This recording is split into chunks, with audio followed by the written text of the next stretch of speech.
System कितना भी बेबस हो, सियासत में कमी नहीं होती। और ऐसी ही एक सियासत के अखाड़े में है मजदूरों का मुद्दा, जिसे लेकर यूपी और महाराष्ट्र के बीच जुबानी जंग चल रही है। इसमें कांग्रेस और भाजपा के बीच आरोप प्रत्यारोप चल रहे हैं।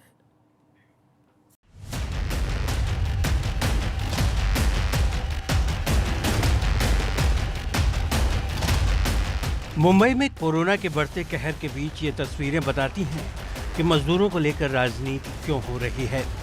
इन तस्वीरों में साफ तौर पर देखा जा सकता है कि ये भीड़ मुंबई से लौटने वाले मजदूरों की है, जो उत्तर भारत से ताल्लुक रखते हैं।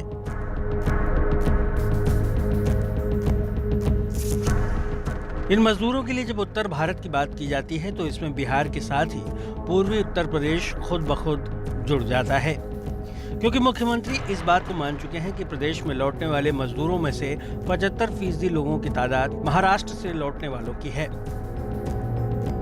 यह संख्या 25 लाख से ज्यादा हो चुकी है। ये भी एक सच है। इसी बीच मजदूरों की उपेक्षा के भी आरोप लगाए जाने लगे। सबसे ज्यादा आरोप कांग्रेस की महासचिव प्रियंका गांधी की तरफ से लगाए गए, जिस पर भाजपा खासकर यूपी सरकार ने कांग्रेस को घेरना शुरू कर दिया और उत्तर भारतीय मजदूरों की दुर्दशा का जिम्मेदार बताया। उत्तर प्रदेश में कांग्रेस की नेता यहाँ 1000 बसें देना चाहती थी, तब वो कहाँ चले गई जब बांद्रा में भीड़ लग रही है। वो कहाँ चली गई जब उनकी सरकार कांग्रेस की महाराष्ट्र में, और महाराष्ट्र में प्रवासी श्रमिक सर्वाधिक परेशान है। वह हैरान है, हताश है और निराश है। सिर्फ परिवहन मंत्री ही नहीं, पूरी भाजपा और सरकार इसे लेकर कांग्रेस पर पलटवार कर रही है। तेवर भी इतने सख्त हैं कि महाराष्ट्र सरकार की बर्खास्तगी की मांग भी की जाने लगी है। मुझे अत्यंत ये हास्यास्पद बयान लगता है, जहां उनके 11 मंत्री हैं, उनके प्रदेश अध्यक्ष कैबिनेट मंत्री भी हैं और 11 मंत्री हैं। वो आखिर किस लिए मिनिस्टर हैं? कौन सा खेलो बैठ के खेल कर रहे हैं? उनके प्रदेश अध्यक्ष बोलते हैं कि हर हफ्ते हम लोग बैठते हैं, तीनों पार्टी के लोग।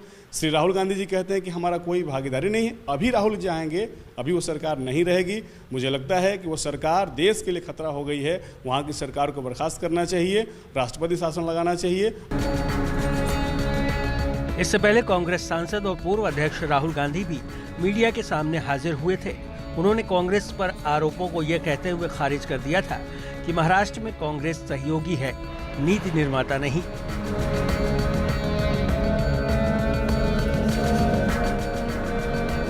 राहुल के इस बयान को लेकर सियासी हड़कंप मचा। महाराष्ट्र में एनसीपी और कांग्रेस के सहयोग से शिवसेना की अगुवाई में चल रही महाअघाड़ी सरकार में इस बयान को लेकर खलबली दिखी। हालांकि शिवसेना ने इसे लेकर उत्तर प्रदेश में अपना रुख साफ करते हुए भाजपा की योगी सरकार का विरोध करने का फैसला किया है। महाराष्ट्र में कांग्रेस पार्टी नंबर 3 की पार्टनर है, लेकिन जो भी कांग्रेस पार्टी को सुझाव मिलते हैं, कांग्रेस पार्टी वहां भी अपनी बात को रखती है। इस पूरे कोरोना महामारी में कांग्रेस पार्टी ने बिना राजनीति किए मिलकर श्रमिकों को, मजदूरों को, कामगारों को, जरूरतमंदों को हर तरह की मदद पहुंचाने की कोशिश की है। लेकिन कांग्रेस के नेता राहुल के बयान का ही इस्तेमाल यूपी में कर रहे हैं। मजदूरों की जंग में बसपा भी पहले से ही अपने हाथ पैर मार रही है। इस मसले पर बसपा प्रमुख मायावती जहां कांग्रेस पर हमलावर हैं, उस पर सियासत के आरोप लगा रही हैं, तो वहीं सरकार से मजदूरों के लिए सहूलियत की मांग कर रही हैं। इसे लेकर मायावती ने एक ट्वीट भी किया।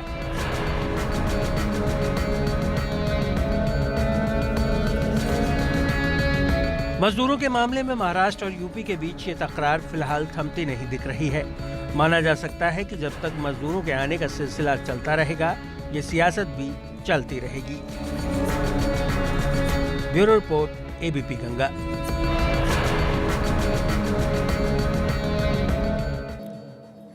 कहानी सिर्फ मजदूरों को लेकर यूपी और महाराष्ट्र के बीच खींची लकीर को लेकर ही दिलचस्प नहीं, बल्कि उत्तराखंड में भाजपा कार्यालय पर लगे क्वारंटीन को लेकर भी दिलचस्प हो गई है, क्योंकि नोटिस लगे होने के बावजूद अंदर बैठक चलती रही और किसी को समझ भी नहीं आया कि नोटिस आखिर लगे क्यों।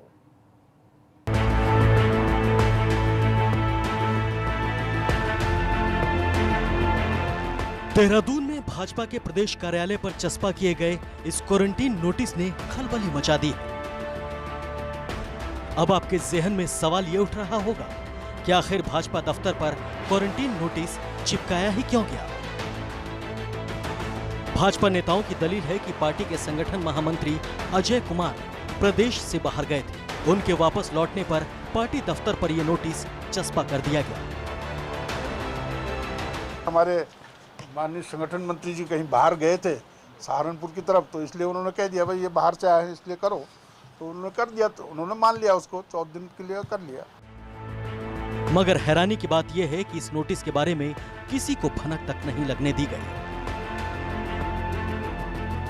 भाजपा नेता ये साफ साफ बताने को राजी नहीं कि नोटिस कब और किस लिए चिपकाया गया।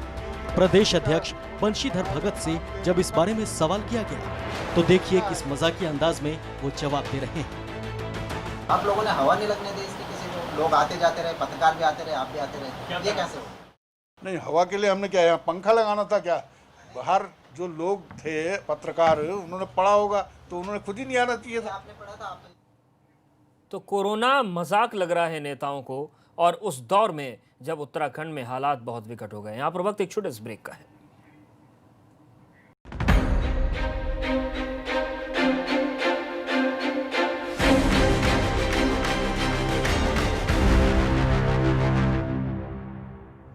दांतों को जर्म्स से सुरक्षित रखने के लिए करोड़ों